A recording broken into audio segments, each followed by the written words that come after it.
మిరప తోటలో కొమ్మకొల్లుడు అధికంగా వచ్చినప్పుడు మనం మిరప తోటలో బేయర్ కంపెనీ నాటివా కానీ, సింజెండా వాళ్ళది అమిస్టార్ కానీ, లేదా అమిస్టార్ టాప్ కానీ, అదామా కంపెనీ కస్టోడియా కానీ, లేకపోతే బెస్ట్ అగ్రోలెక్సన్స్ వారిది ట్రై కలర్ వంటి మందులు వాడుకోగలరు.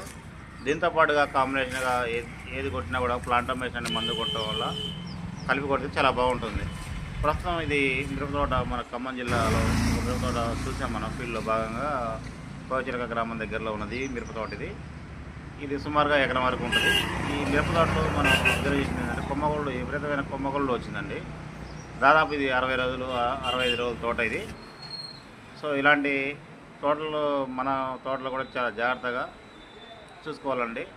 తోటలో ప్రతిరోజు అబ్జర్వేషన్ చేసుకొని ఉండాలి రైతులు. ఏదైనా కొమ్మగొల్లు స్టార్ట్ అయినప్పుడు ట్రై కలర్ లేదా నాటియో లేదా అమిస్టార్ లేదా కస్టోడియా లేకపోతే గెలియా సెన్సా వంటి వాటిలో ప్లాంటోమేషన్ని తప్పకుండా కలుపుకొని స్ప్రే చేయగలుగుతాం.